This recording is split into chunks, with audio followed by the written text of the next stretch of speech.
Warning. This game's setting revolves around an active Middle East combat zone and contains references to extreme violence, graphic content, and other mature themes. Listener discretion is advised. The Rancor's Brothel presents. Want some whiskey in your water, sugar in your tea? What's all these crazy questions they're asking me? The craziest body that could ever be. Don't turn on the lights 'cause I don't wanna see. Mama told me not to come. That ain't the way to have fun, son. Iconoclasts, a campaign of horrors modern and ancient. Open up the window, let some air into this room. I think I'm almost choking from the smell of stale perfume and the cigarette you're smoking. Don't scare me half to death. Open up the window, let me catch my breath. Mama told me not to come. So, our lovely friends here, our lovely Spec Ops team, have murdered 27 people.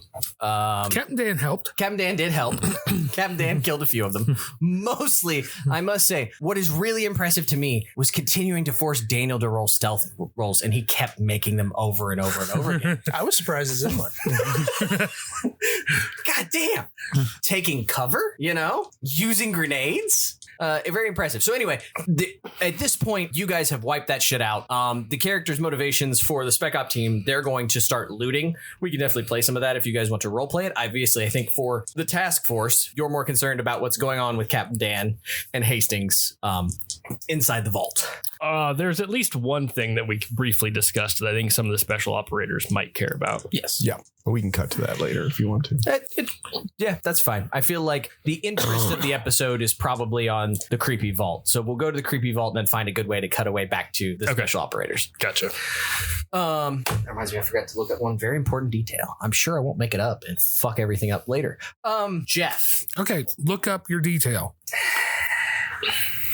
Can somebody look up what time midday prayers would be? That was the thing that I need to Google. I know, but I don't remember what time it was. I don't know if it was like 10, 11, noon, something to that effect. Get back on the old We were shy. No, FBI watch list. we were late for the Okay. prayer room. If you're listening to us at any of those special AT&T towers around the country, please send me an email. I'd love to know what lists we're on. So closest thing to midday is 1:52 p.m. Well, we infiltrated at, what was it? At 10, night. So we 10:30, waited. 11? No. I'm just curious. What time in Islam? Because they pray like 6 times a day. Or Yeah, whatever. 1:52 Yeah. p.m. It's after the sun passes its zenith. Mhm. And so that may It came vary. after that last prayer. Based on But- the times that are listed.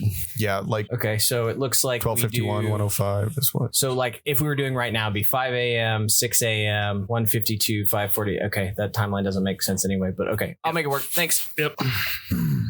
Okay. Oh, these are the times in this township. Right. That's Yeah. why Oh, okay. Sorry. I'm curious as to what the times would be relative to. Well, we knew that sunset was, we said 6:30, I think. We looked that up over there, which was It would be 12:14 p.m. for midday. Okay. Roughly noon.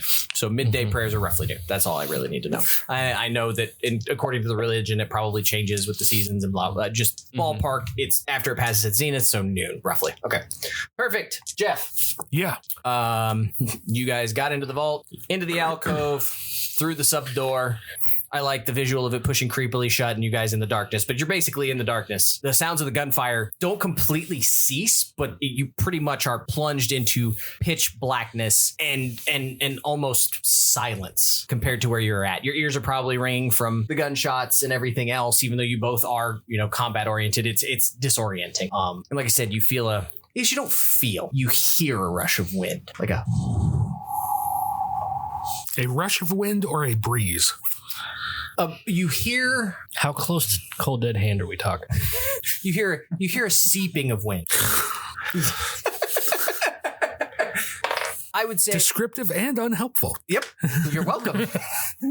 Like that could, if you were to put into 3 words what I am, like Cody, descriptive but unhelpful. It's fair. Yeah. You know what? Jeff's going to edit this, and this is going to end up being a fucking mug that I get for Christmas. No, it needs to be a sign that we hang over his door at the office. That's true. I mean, I can do that too. Descriptive but unhelpful. Yeah, I would say T-shirt. Floor mat to do at the front door.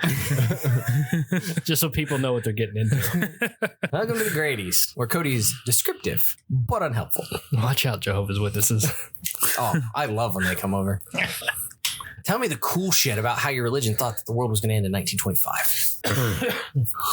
So you don't feel it, but you hear it. It's soft, but present in a more or less sound dead stone tomb. Right. It's kind of buzzy, like the wings of little insects. Not yet. Spoilers. What would you like to do, Jeff? Captain Dan is going to set up something at the vault door so that if it opens, this thing is going to get knocked over and we're going to hear it. There wouldn't be anything on hand, so it'd have to be some sort of personal item that he would reasonably be carrying. He would wedge a knife in the door. Sure. Wedge a knife, spare ammo clip. I think any of those are reasonable. Prop it up on top of the spinning wheel. Yeah, no, that's reasonable. Okay. And they would proceed on in. It's dark as fuck, but I imagine They have there's lights. at least one flashlight, if not two. Yeah. So you could probably get the fun, sort of horror movie thing where you've clicked on maybe it's attached to the under the gun barrel or something, and you're moving forward. It is very much a concrete bunker. You stepped in the alcove, which came out of the pool. You went through the door, and there's barely a place for the two of them to stand before it takes an immediate, I believe it's right turn. It's an immediately left turn Towards the house. Towards the house, yeah. And the light shine is enough that you can see it goes 10, 15 feet, 20 feet. Enough, you think, to probably may go a little farther than that, depending on the movements of everything. But it goes far enough that you get the sense, just oriented wise, that you're moving under the house. And the light shines through and you can see that there is an octagonal room Jeff Bot says that it is pronounced octagonal. in front of you. I'm giving you the Troy thing where I'm not going to put you anywhere you don't want to be. So Captain Dan will advance in, but he is checking for any kind of booby traps that may have been left. sure, makes total sense. As you're sweeping kind of the room and looking up and down, no tripwires, no nothing. You're not seeing anything. There's some sand on the floor, not a lot, probably stuff that just blew in. You can. Is there any remains here that we would have seen of people in the video? I would say probably, because I'm pretty sure the video footage saw some people die in this room. Yes. I would say you would expect that. I don't know where you're sweeping the light first, since at the moment you only have one source of light. There would be two. Okay. Hastings would have one. Theoretically, yes, you can. I don't know that you would still smell corpses at this point. It's been a little while. Well, I wasn't sure how much would be left.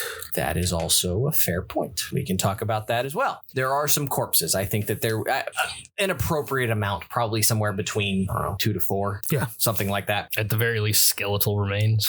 Correct. You are seeing remains. It is more than just skeletons, but it's Juicy skeletons. yeah, juicy, chunked, missing piece skeleton. Yeah.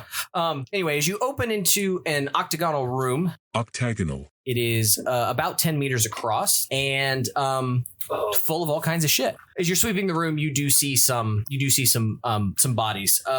You see a 2-meter iron cage bolted into the concrete floor. Inside is a pedestal upon which is a large bronze amphora. There are shelves and bookcases covering the walls. You can see statues, tablets, and a bunch of handwritten books or journals or something to that effect. Something that reads very much as modern amongst everything else. You see 10 wooden foot lockers, and you see a workbench with lamps and a journal open on the workbench with a rolling office chair sat at the workbench. Okay. Any light sources in here?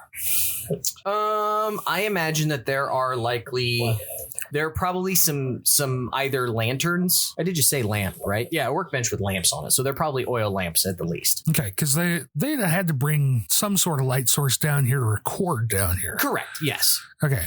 There may be some modern lights laying on the floor or some big mag they'll lights, try and something. get the room lit. Yeah, you can take a few minutes. Yeah. You do hear muffled. There's kind of a muffled noise. You're like, was that an explosion? Generally above you. Oh yeah, I forgot that you did get in. Well, yeah. You kind of hear some tap, tap, tap, and then you hear kind of a pump. little spread. Yeah. some stuff comes right down. The fuck is that? You hear nod. And what the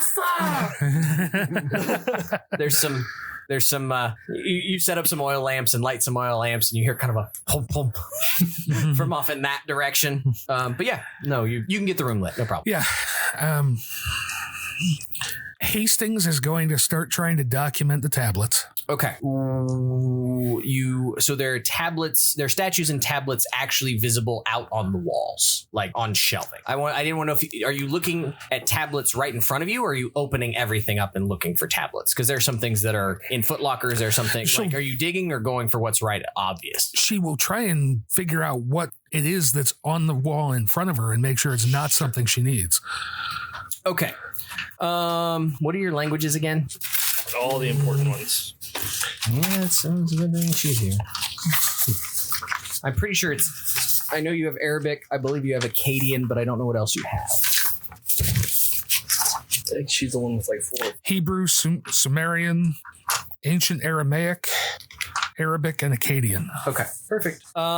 So the shelf is full of what you can easily identify as ancient Babylonian and Assyrian statues. And you can see that there are hundreds of clay tablets. And you can tell that they are arranged very precisely and that they are labeled and cataloged. You can see Akkadian, you can see Assyrian Aramaic, and you can see Sumerian. Int by 5. Ooh. Failed. Roll 1 for Captain Dan. I think that'll actually hit. I would hope so. I would too. Not by a whole lot, but yes. Really? God, he's dumb as shit. Less than 20. It says that's a fucking 28 over here on an int by 5. God damn. Captain Dan needs to be played a little bit more like Forrest Gump, apparently. It becomes obvious as you're looking at it, there are very precise and specific gaps in between tablets, as if there's a dividing wall or something else. With some discussion between the two of you, it makes sense that this is like a catalog system and those gaps are left where specific tiles are missing. Correct. Okay. He knows what he doesn't have. Correct. Okay. He does. She has anthropology. Yes. No, she does not. She has archaeology. She does not have anthropology. She gets it on the occult. Okay. Oh yeah, she does have an 80 in occult. She knows. You, at a quick glance, you are seeing that it is incredibly well cataloged, just like what Hastings would see in a museum. Mm-hmm. There are notes specifically in Assyrian Aramaic, which tells you something as well. I have to find exactly where I can find that out. And what you're noticing is that these artifacts, including both the statues and the tablets, they remind me of, what's this? What is it? Fuck, what movie is that? It'll come to me in a second. Die Hard. Yes. The Mummy. When Hans Gruber is thrown off the top of the tower, it reminds me of that. No, what the Lego movie. No. Fucking, You're such a There are a lot of good references. no. The fucking movie where the girl's possessed. The Exorcist? Yeah, that one. I kept wanting to say the Poltergeist. I'm like, that's not the right fucking movie. How do you forget The Exorcist? I wanted the movie where she screams, "Your brother sucks cocks in hell." Green pea soup. Yeah. You know how in the beginning of that, they're looking at the artifacts and the statues and they're talking about like, oh, this is to Ishtar. And oh, this is like, it becomes very obvious based on the occult that you're seeing things that involve offerings of prayers to gods, placations of demons, and both the issuing of and protection from curses. This is all ritual magic, air quotes, from Babylon and Assyria. Okay. And like I said, it's written in several different languages. Assyrian Aramaic stands out a little bit to you. Yeah, you're good there. Old magic. It is. I have to find it. It may not be right here. It's what do you call? Oh, there it is. Because Assyrian Aramaic is actually a Mesopotamian it's lingua franca, right? Is that how that's spelled? A lingua what? It's kind of like if there are any linguists here, I know that there are at least 2 or 3 listeners who are going to listen to this and correct me when I'm wrong. If you'd like to correct Grady, please message us on Facebook anytime. But think of like Creole, like it's a hodgepodge. Oh, It's it's got some slang. Bastardization. It's a bastardization. If you Okay. look up lingua franca, there's a gotcha. specific. Spanglish. Yeah, Spanglish, yeah. it's a cultural thing, but it's a very specific language that was spoken or written during the 5th through 9th centuries. So it's an odd, very specific time frame. And it's kind of an oddity, not like crazy odd, but it's unusual enough. It sticks out. Correct. It's also Zydeco music. it is Zydeco music. God damn it. I hate myself. Okay, keep going. I've decided to change. The whisper noise is now an accordion. It's Weird Al whispering behind an accordion. A creepy undead cultist Weird Owl. Yeah, just Weird Al. I have inspiration for a new bard character. Right? That would be pretty tight.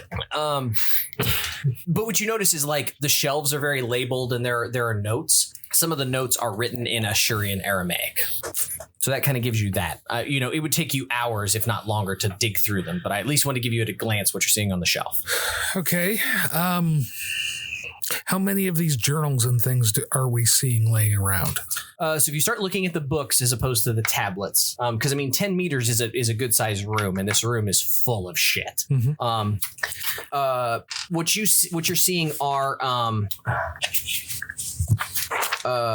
at first glance, they appear to be transcriptions of they appear to be textual transcriptions bound in a folio. So almost as if you would take an ancient document, transcribe it, and bind it up. That's what you see. I don't know how deep you want to go, but that's what you're seeing. Also, weren't the tablets from Baghdad that we thought were important in Akkadian, not the ones that he's Ashurian Aramaic. Yeah. Are you saying the notes on the shelves are Assyrian Aramaic? Yes, Not the tablets. correct. Okay. The tablets also have some Ashurian Aramaic as well. Oh, okay. Some of the tags are also in Akkadian. Some of the tags are in Sumerian. Okay. Not the shelving and organization of this is very specific, and it becomes incredibly obvious that it would be difficult to navigate this if you aren't an expert in the field, and that seems intentional. Right. Okay. So Hastings fits that description. Yes. So Hastings would know where to start. On what? With books, the tablets, Yes. there's a bench, there's cases, there's the amphora, there's lots. What's the thing that's left open on the table? Okay, we'll go to that. It says the workbench holds light sources, which you already know, some battery-powered electric lamps, and some backup oil lamps. On the desk, you see a magnifying glass, a satellite phone, and an open folio. Yeah. What's the folio that's open? The folio is written in Ashurian Aramaic. It is Okay. written with an ink pen. This is not a text in Ashurian Aramaic. These are notes in Ashurian Aramaic. It appears to be a journal. Take it. Okay. Look at it do you want to look at it anymore, or do you just take it? How well can she read it? And is this going to take up a bunch of time? No, because at a glance, it's like as if my fucking composition notebook is laying out there, for lack of a better term. Right. So you can look at it and understand that whoever's writing in Ashurian Aramaic is not someone from the 5th to 9th century. It's someone who is hiding what they're doing in a language. So you can Okay. parse it very quickly. Cool. The words that are the last words written on it say the Americans must not fail. That's the last thing written in the book when you pick it up. Americans is actually written phonetically, which would draw your attention because something from the 5th to 9th century would not have the word Americans. Right. I have a weird question. The organization of the tablets, right, in different languages, would it potentially, because of the this might just sound ridiculous, but the organization of it, would it potentially be like a timeline of a story passed down and translated in language of like, so like here's the ancient version of this story, here's the language, The next generation version. correct? That's possible. He would know enough to know that these languages were spoken at very different times. So there's a timeline here. Without some intense study, it's going to be hard to know that for sure. That's definitely an option. Got it. So you're taking that. Yes. As you pick up that book and you shove it in your pack, it's a decent sized composition notebook. It's not small. Something rattles that was underneath the folio, and you can see that there is a letter opener rolling around underneath it. Anything special about it? It looks razor sharp, and it is silver. It's got an inscription in Arabic. What's it say? It's not. It doesn't make. Actually, Jeff, let me credit you since you asked. Roll me a D100. 79. You got it. How about we roll a sand? Nope. Man, what do I want to do? Helps if I get out a pencil. Hastings Shanks, Lieutenant Dan, with the knife. Maybe. In the library. All right. Yeah, right. Okay. We'll call it 4, Jeff. Oh, shit. Which was max. It's not an Arabic word, but it's a word you recognize. Okay. Azathoth. Really? Yep. And you have an occult of 80, so I'm going to assume that you know what the fuck Azathoth is, or at least some versions of it. Yeah. Isn't Azathoth like the gaping maw in space, kind of? Yeah. Yep, the flutes and the pipes. Yeah. The blind mad god, something like it. Yeah. It just consumes. That makes sense now a little bit. So congratulations. Yeah, cool. There are also, since you're there and are kind of looking around, you can see that there are underneath the workbench, you can see there's like a rolled up bedroll and some jugs of what appear to be some sort of liquid and like canned food. It looks like somebody could camp out in this room for a significant amount of time. Okay. Very sort of bomb sheltery. Okay, so is this thing sealable from the inside so that the outside can't get in here? I'm just going to raise my hand to bring up a thought that I had earlier. We closed the door on the way out in the beginning. There's a breeze in here. We don't know how the thing got outside. So my assumption is that there's either one of two possibilities. The least likely of the two is that there's a secret entrance into the home. And the other one is that the thing bored its way out of the fucking pit. Well, the thing is, we can hear a breeze. We can't feel a breeze. So then maybe you're not standing in a place where the breeze is crossing? Could be, but we don't know. I'm going to assume some of this table talk, which Spencer, feel free to throw in ideas here. You got anything? Of course. I don't want you all to feel like you're not, We're on comms. Yeah, okay. Works really well in sealed bomb shelters. I'm in the room. What are you talking about? There's body cam footage. If it is a bomb shelter, if it was intended to be there, you would need an air escape. Okay. Now, I'm going to assume even Captain Dan would know this. If you point out, hey, there's food here, like what's going on? Like people intended to stay here. Maybe this is a bomb shelter. You're talking about this. You look up and the dome of the building goes up to a very tiny air hole with some sort of piping that leads upward. Okay. You do not, however, feel a breeze. Even if that thought strikes you and you're like, well, let's go stand under the thing. You do not feel a breeze. Okay. So there you go. If you're familiar with Azathoth, that's what the letter opener said, Daniel. If not, you probably don't want to Google it. I'm sorry. The letter opener that I found in Arabic says Azathoth. Azathoth. What's the name of reference to? I'm sorry, I'm not paid. The a mad, blind elder god in space that likes to consume all. Lovely. You familiar with you're familiar with the Green Lanterns? You know how Planet is a Green Lantern? Yeah. It's like that, but Cthulhu. Nice. It is, if you follow the Durleth sort of cosmology, Azathoth is the highest of the elder gods, I think. So this god of war that we've been trying to track down, is it like a hierarchy? Like it would be... See, when I started hearing about this, I didn't think Azathoth. I really thought Black Wind. Mm-hmm. Mm-hmm. But I don't know. Jeff doesn't know how the two are connected. That I don't know enough about the mythology.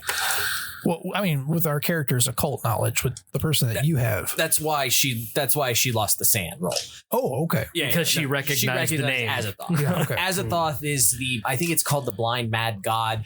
The cosmology is it's this being, this force of chaos and madness that sort of exists in the universe that what am I trying to think of? Think Galactus, you know what I mean? Going around and just causing people to go fucking crazy. And okay.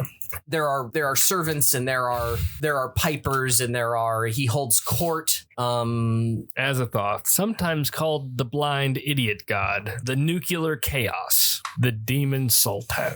Yeah, so it's bad. Offspring, Nyarlathotep. If you follow Derleth. Got to remember, most of that is not a Lovecraft thing. If we're going to get into some semantics, Lovecraft wrote them. Derleth applied them as a cosmology. Gotcha. Derleth, as a thought and all these others were written, Derleth came along later and made it. Them. Yeah, he's the one who did he's the Edith Hamilton of the word Cthulhu mythos never was written by Lovecraft. That's Right. a Derleth invention. There's definitely a lot of depictions of like Hydra style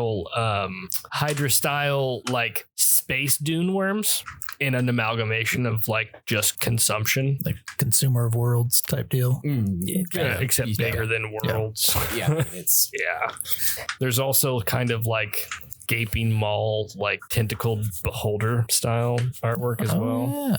Yeah. I found one that breaks down him as a Chad, which is fun.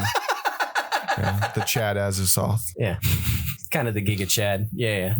He's up there in the cosmology. The cosmology that Derleth put on sort of makes Cthulhu look like a punk bitch compared to some of these others. So anyway, that's what He's got so many names. Yeah.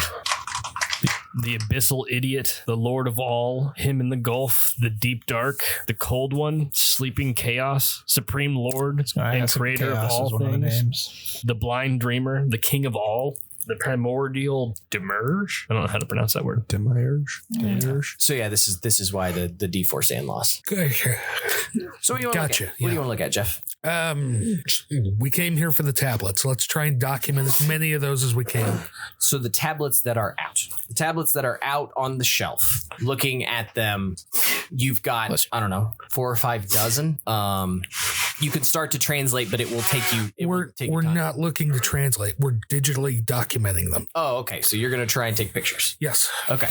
So you could set Captain Dan on that if you want. You know, okay. Set out to take a picture. Set out, take a picture. Set out, take a picture. I like that idea, actually. It's a good idea.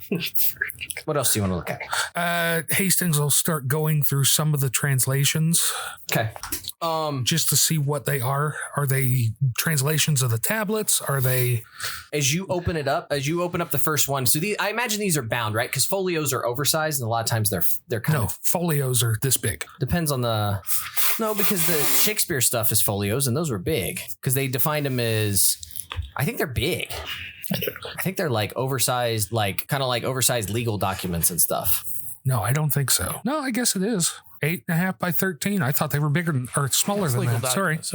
Yeah, I was just saying, I think they're like legal document size roughly. Just shy of. Because you're seeing, so like I said, it's awkward to hold, and like there's like as you realize they're like tied together because some of them are old. As you start to untie them and get a hold of them, papers are falling off of them that are attached to the exterior of the folios.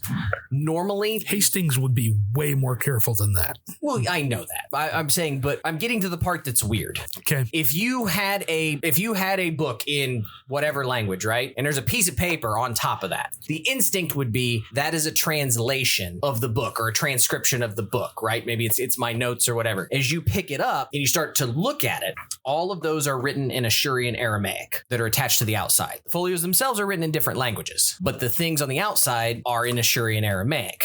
Which is weird because why would you write it in Assyrian Aramaic? Not only that, they're not transcriptions, they're contextualized notes. Yeah, it's the Cliff's Notes. No, it's like this details protection. Is this related to this tablet? This could be connected to this. Can I use this way? You know, you're picking up what you're expecting to be like a recipe card, and it's not. It's a sticky note on the outside.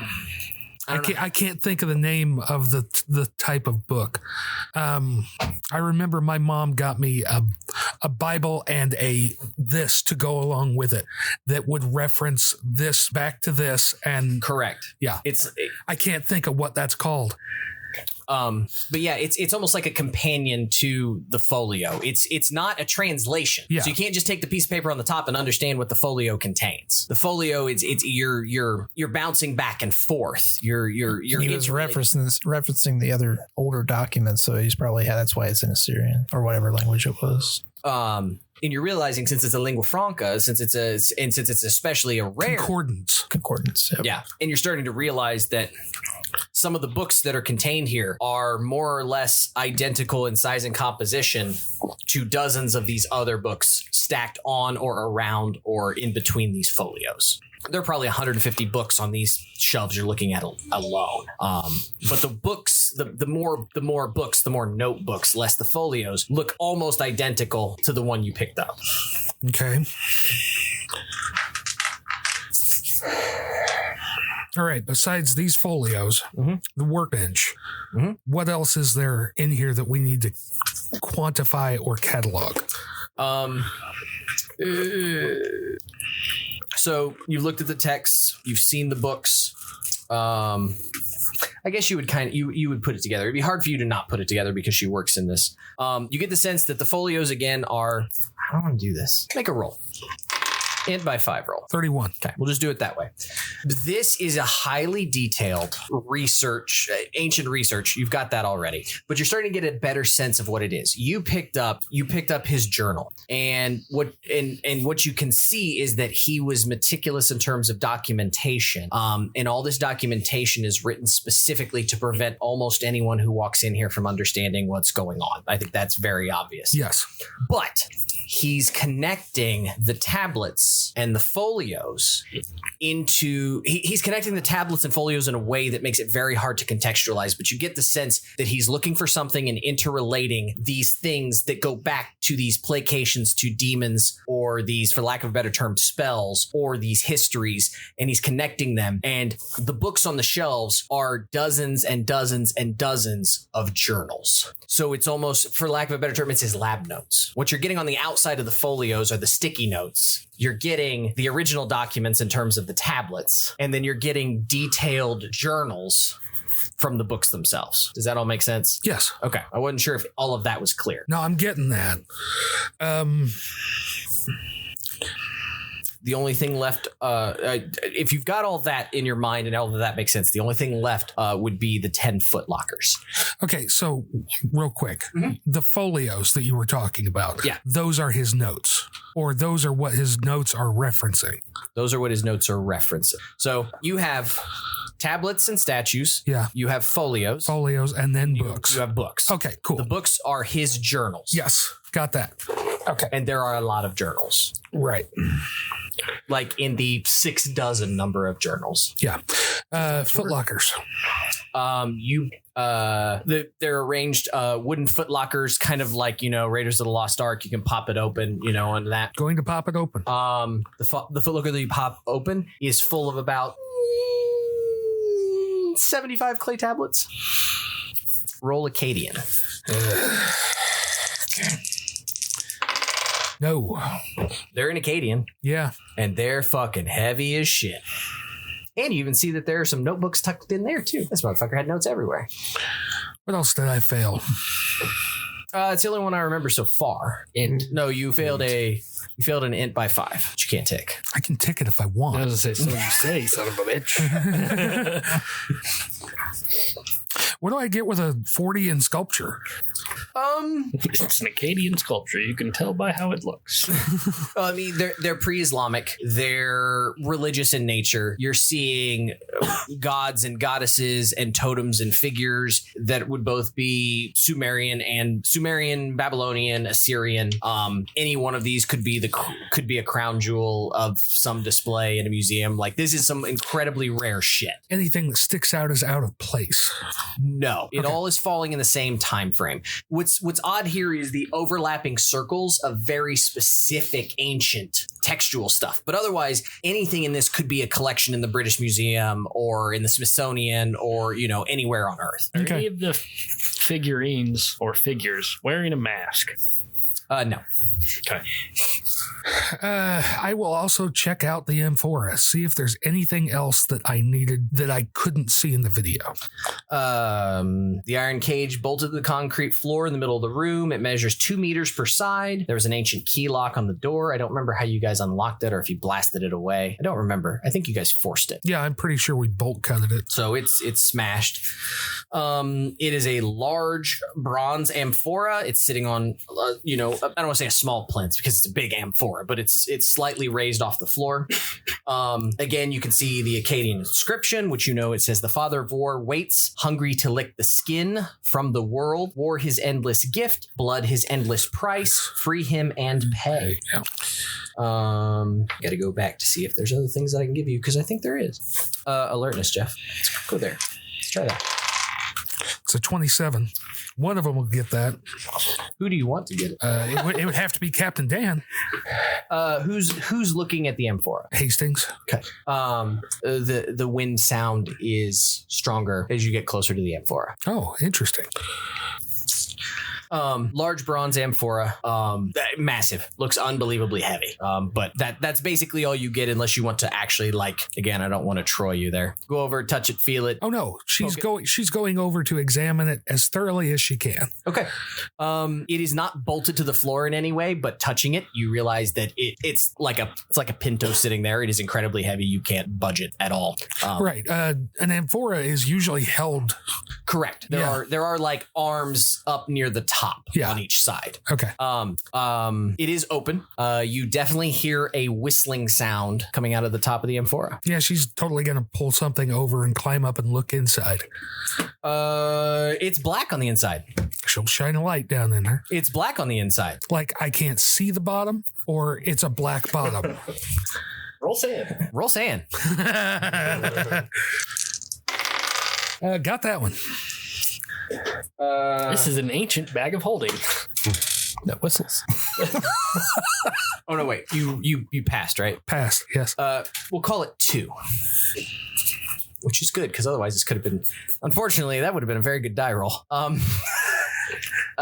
Bronze, presuming it's all made of bronze, should reflect. Yeah. You see blackness. Totally drop a rock. Interesting. Clip a bullet out of the clip. Yeah, I mean, I'm trying to think of something to drop into it. Yeah. Acme. That was a great one. All I heard is the anvil. She will pull some stray bit of junk out of her pocket, a pen or something like that, and drop it in it. Okay. Can I have another sand roll, please? Playing with fire. So. Pass. Shit, Just barely, but I pass. That's another one. Ugh. So you shine your light down, right? And you let go of this pin and you watch it because you got light on it, right? Yeah. How far do you think that flashlight shines? What do you mean? If I were to just have it shining into the darkness. It's the new, it's that new high vis. Have you seen those flashlights that are like spotlights? Oh yeah, 150 feet. Yeah. Yeah. No, it's not quite that big. 50,000 But lumens. it's an LCD or an LED flashlight. Sure. Yeah, no, it's going to go 50 feet, 100 feet, 150 feet. Yeah. So you drop, right? And you watch that pin fall, until it's no longer illuminated. Okay. And you watch it fall for a long fucking time. It's like you're standing at the top of a water slide that's been in a line and you spit over the side. Never done that every time I'm on one. Wow, that's fucked up. Yeah, no, you'd have lost your shit if you hadn't passed that. Yeah. So as he's taking pictures in the corner of the tablets and trying to put them back, and you are dropping this pin and then watching it fall, I'll go back to you guys because I think it's a good point to cut back for suspense's sake. What was it that you guys wanted to do? Let's find some shit. I mean, 10,000 isn't enough for what we just did. I bet there's some stuff hiding here that we can find. Sure. Where you want to go? Hey, but first we should probably make sure no one else shows up to the this last party. guy that we popped that was trying to make the phone call. Yeah. We want to check the phone, see if he got that call off. The phone is laying, in the hallway covered in blood. The phone is functional. It's not currently on. It's not currently connected to a call. Can I look at that? Can I look at that call? Just go to recent and see recent. how long the last phone call lasted. About 2.5 minutes. And how long ago was that phone call placed? About 5 minutes ago. Okay, we're on the clock, boys. Somebody about here better ought to go tell our compadres that we're going to have some company. I'm going to leave some presents. Anyone want to come with me, set some charges? I was going to say, go mind the gate. You got one on the gate still. I do. What charges are left? Great question. The car blew up. Just the gate. Was it just the two? I think it's the gate. I think. Okay. Yeah. And I gave you back one. I don't remember if you used it. Where'd the VIP say they were going? I can't remember if we told them what we were doing. Nope, not really. You guys. Seriously? Captain Dan and Hastings saw the opportunity to jump on in there. I mean, we're in communication with them, right? Have you tried? Yeah. Hey, Egghead, you there? Let's keep that cinematically not working because I think that's the most fun. Yep. They are in a concrete bunker. They are in a concrete bunker. I mean, I would know their last known location because they came to the pool. Correct. You would know saw them there some minutes ago. Yeah, I know Dan was there and that Correct. Hastings was behind the wall. Correct. So I would just work my way back that It's direction. going to take some time, but yeah. Well, since you were the last one to see them, why don't you try to find them and inform them? Yep. Me and you can do perimeter and Yep. maybe we'll find some extra goodies here to cash in on. Yeah, Sure. sounds good to me. You At the guys very begin least, searching. you could pick up used hardware. We should also figure out who these fuckers are. I wonder if we search some bodies. See, that's a little metagamey because they wouldn't give a shit. We talked to them I'm about definitely taking an automatic. We at least talked to them about taking pictures. Yes. Yes, Dead yeah, jihadis. yeah. That's true. That's true. Yeah. Take some pictures. Sure. I don't think that's a bad idea. I don't think that's well out of the, well out of the range. But I mean, you guys are spec ops. You guys have been in the area for a number of years. I mean, you shot a bunch of, ISIL was full of a bunch of untrained guys who spooked relatively easily and weren't necessarily trained soldiers. I mean, you guys mopped the floor with them because they had no tactics. They had no cool. They didn't expect to be attacked. So you would know that these are ISIL mooks, basically. Gotcha. Okay.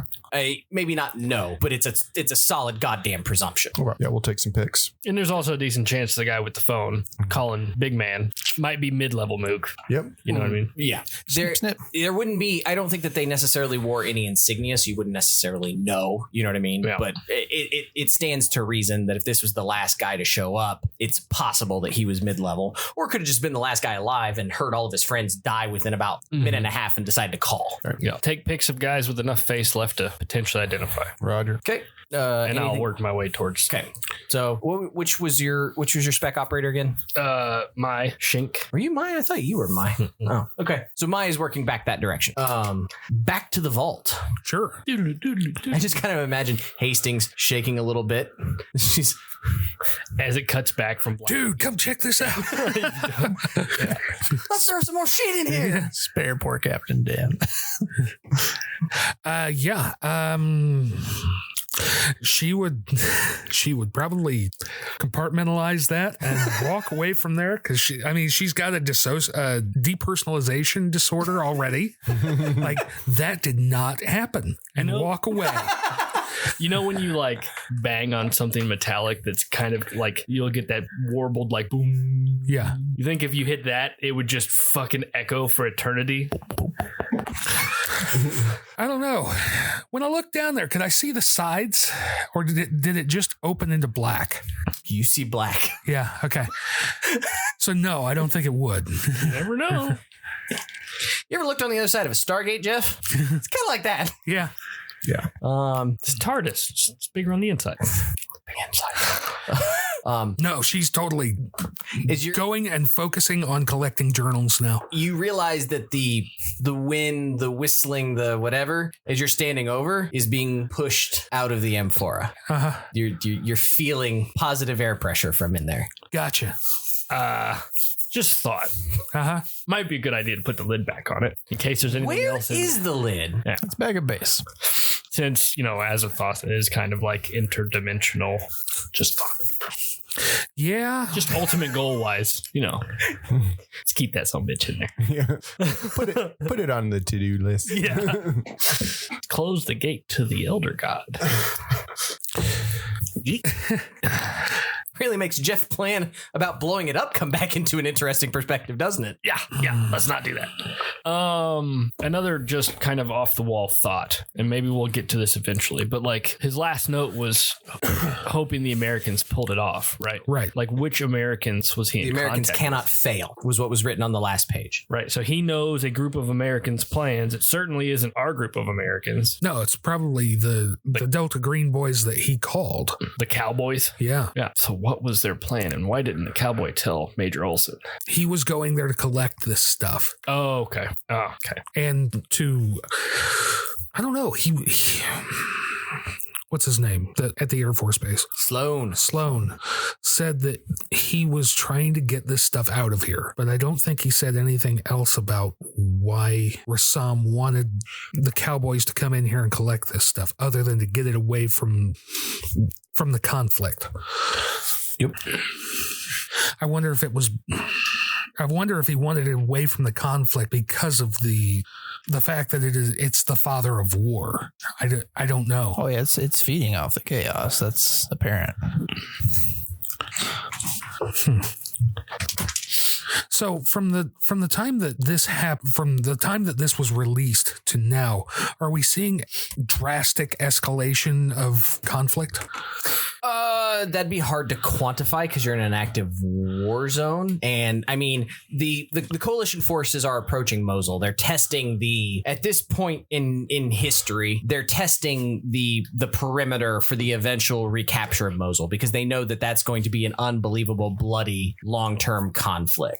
So you're seeing as the war progressed, as they fought ISIL, they would fight, ISIL would retreat, they would fight, ISIL would retreat, they would fight, ISIL would retreat. There's nowhere left to go. Mosul is a stronghold. It's sort of the capital of ISIL in terms of this. So now you're fighting entrenched warfare in a heavily populated urban area. So nobody's like moving on Mosul. Nothing is extremely violent, but you are getting a lot of reports of they moved in here to take this area. They moved in here. There was a car bombing. There was this, there was that. I think it'd be hard to quantify escalation like as an obvious thing in the last couple of weeks. Okay. So not that nothing that sticks out. We did have reports, though, of the incidents that have been reported that we think are tied to this entity moving along the river, though. Let's not forget that. Moving away from Mosul.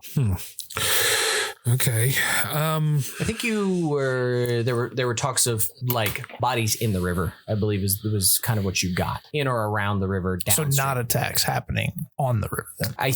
If I remember correctly, I think you got that bodies were found. Oh, okay. I don't know that I think that I'd be interested if Jeff, when he goes back to edit, I think they found bodies and maybe your presumption is that they were attacked there. I don't know that that's directly connected. I thought we were tracking, though, the incidents location wise. You went and talked to, I think, some refugees who told you stories of this happening. There was also a tank team taken out like at a bridge. Tanks. Correct. Because they were flayed alive inside the tank. Yeah. That you are attributing to this fucking thing. Yeah. Okay. Do I need to get out of the vault and radio back to the home team and say, get that cap over here now? Sure. I would let you do that. Okay. I mean, I'm sure Hastings thinks we need to put it on, given her knowledge of the occult and what she just saw. Given yes. I'd say she made that call. The name Azathoth, and then looking into the maw. It's just blackness. You're pretty far into the maw already. Okay. I'm going to leave Captain Dan taking pictures. Hastings is going to go out. Sure. Radio back. As you step out, you bump into one of the spec operators looking for you. She shoots her. Be fucking awesome. Boom! The fuck was that? Hastings just fucking shame. Oh, you're going with surprise. I thought you were just executing her so she didn't go in there. No. Oh shit. Huh. I didn't notice it before. Bunker in the pool. That's kind of cool. Yeah. How's the team? Is everybody okay? We're all alive. A couple of them are bloody. Do I need to get something faster than the trucks to get out of here? There was a phone call made. So the last guy we put down was calling somebody. Jeff already knew this, but I like how Jeff took a moment to process this and roll his eyes in character as Hastings. Yeah. Maybe Jeff didn't remember. How old are you again? Not that old. not so old he's not going to play it off. Yeah. Old enough to still care that we noticed. Yeah. So whatever you need to do, probably sooner rather than later. Good idea. Because I don't think that we're going to be able to take out. I mean, shit, we killed 30. Okay. God, what would they do? Yeah, let's start making some big fucking mess. Idea roll for her. What's that? Not her Hastings, her my. 32 under 55. You remember who that guy was calling too? Yeah, the Al important guy. Al Rabini. That one. Al Rabini. That name ring a bell to you? Yeah, Yeah, that's who he was calling. Alertness roll, Spencer. that's what who was calling. The ISIL fighter that we killed, the last one on the phone. The guy I was telling you about why we might want to move quick because they got a call out to somebody. Al Rabini, whoever the fuck that guy is. Okay, hang on a minute. Jeff is Jeff 1000% forgot. the ISIL fighter was calling Al Rabini. Yes, Jeff forgot that. Yeah, no, I knew when we did review that somebody would forget crucial information. Oh, Hastings wasn't up there. It's okay. Yeah, no, I'm not seeing. I knew it was the big important guy that we cared about. Yeah, no, I just wanted to roll. See, you didn't mention it, so I didn't know if you remembered or not. Yeah. Well, I didn't know that my character would say the name. I think the int by 5 might be useful. Got ya. Because you do know that they came here under certain pretenses. You don't know what it is, but you would think that would be important enough, mission critical enough to mention it. Got it. The last ISIL fighter that was shot was on the phone. With our guy. Not Al. Or no, sorry. Al Rabini. Okay. I'm not. No. Not Rassam. Al Rabini is the head. No, Al Rabini is our tech guy. Did I say Al Rabini? Yes. Okay, That's why I was Al so. Jabari. Oh, okay. I was so goddamn confused.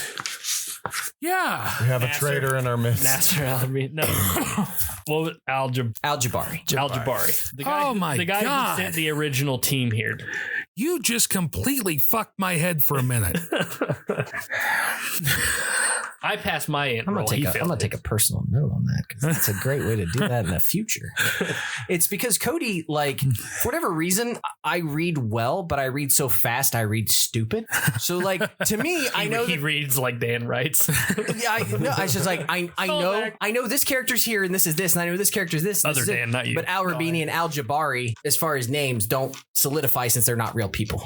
Okay, so refresh for me. Who is Al Jabari? He was the head of ISIL security team, or ISIL in the tree of We were trying to figure out important people. if the main ISIL government knew about what was going on at Rassam's, remember? Because we have this security sect that Al Rabini's, or not Al Rabini, Al Jabari is heading up. But Al Jabari was, I believe, there was he's confluence of the security versus like the religious. correct. Yes. He Ahmed Al Jabiri is part of Amn al Dawla, which is counterintelligence. Right. He's security spy guy. Okay, so are we worried about them breaking the Allied blockade and getting out here? You would definitely know that it is not blockaded. Mosul is not blockaded? No, not at this point. Okay. There's a picket line and they're moving towards it, but it is not surrounded. Okay. Shit. I just passed Captain Dan over to Spencer. Spencer, did you make that alertness roll? Sure did, boss. So you're sitting there, you're taking a picture, you're putting the tablet back, taking a picture, putting the tablet back. Fuck, I chipped that one. Hopefully that's not a big deal. Take a picture, put it back. Because he would not know how to handle these. No, not at all. I definitely won't. Well, I love the idea of taking photos. I may or may not punish you for that later. We'll see. Yeah. That's how I roll. There's a loud whistling noise. You notice it's like one of those earworms. Like you kind of noticed it, and then you can hear some talking, and you're trying to focus on what you're doing, but it's like that wind noise is louder. Interesting. Keep working. Okay. We got to get some shit out of here. Okay. We told you guys we were coming in to acquire some stuff.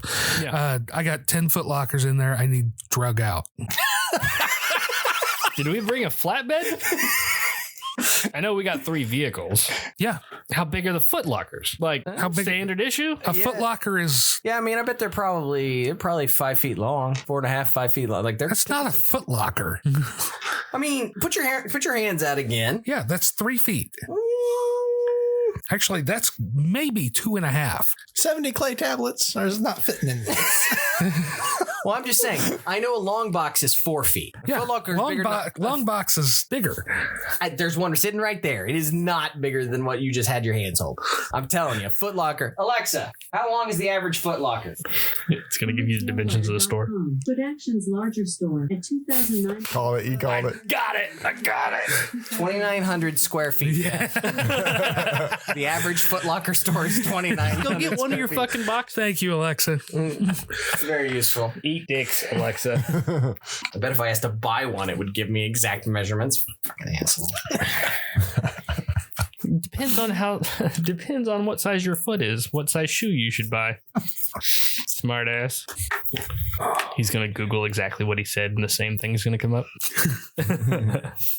An army footlocker is 32 by 16 by 13. So less than 3 feet. Yeah, 2.5 feet actually. Well, it's called wait. a So footlocker Jeff because it was goes at the end spot of the on. bed, at the foot of the bed. Mm-hmm. So if you think of a standard day bed or It's yeah, whatever, a twin size bunk. twins. Yeah, So yeah, 3.5 feet, jackass. Nice try. fucking big though. Yeah, and heavy. They're full of rocks. Literal rocks. Yeah. Okay, what do we have to get this stuff out of here? What do you want? I'd settle for a dolly. It's a backhoe. Ooh, there's a backhoe. Let's try moving ancient stone tablets with a backhoe. Just pull the trucks up, bottom of the wall. I'll pick some bitches up, tie it to the top of the trucks. So I mean, you can go down there and both lift up a footlocker. Yeah. Heavy as fuck. Like, and now you're thinking about getting it down the hallway, out the door, Up the stairs. out of the pool, past the burning wreckage of the trucks. No, over the wall. All right. No, over the wall. That's easier. Let's think. Just deadlift it over the 6-foot wall. Because Hastings would know. She would know that out of all this, looking at Rassam's life work here and everything that's been tied into security and protection and spells of old gods here, is there anything that she would think would be useful to take out of this room? I mean, His notes would, to me, seem like the most important thing to take. His impression of everything that he's collected. So the 72 journals. Yeah. Because he said 6 dozen and I'm holding him to it. You can't conflate it any more than that. The tablets in the footlockers, I can't tell if I think they're what's not cataloged. There are 10 footlockers. He obviously didn't have the answer. Yeah. We can all just hoof the old M4 and carry the abyss back to the lid. We might need the backhoe for that. Where'd the backhoe go? you see a tray. Yeah, a tray going in. What do you guys think? I apologize. Jeff is very tired. Nuke it. I think she probably would have made the call first, Hastings. The call back. The back. Yeah. Relay what she found. Because, I mean, the rest of the team is literally waiting on pins and needles at this point. Yeah. And then I also think we just we do some triage and shit's gonna hit the fan soon. So we just start with what we think is most important, get it out, and then just be ready to burn out. Would the special operators have enough knowledge of the region to know where potential reinforcements would be coming from? I mean, obviously it could be anywhere. Mosul makes the most sense. And for the amount of time it would take to get a group of people ready. I mean, we're 90 minutes to 2 hours. I say we're not talking about your local fire truck station. Correct. Yes. Firehouse. But assume that 10 to 15 minutes conservatively have already gone by. You're looking at probably 90 minutes to 2 hours. That ain't the way to have fun, son. That ain't the way to have fun, son. Our title track, Mama Told Me Not to Come, composed by friend of the podcast Ian Shannon, with additional vocals by Lucas Patterson and Cody Grady. You can find more of Ian's work at sleepfortheweary.com. Like what you heard? Check out more episodes online at rancorsbrothel.com, YouTube, or anywhere you can download podcasts. Enjoy talking nerdy? Follow the podcast with other listeners on the Fans of the Rancors Brothel Facebook page. Most of all, keep circulating the tapes. Much love, everybody. It is, I don't wanna see no more.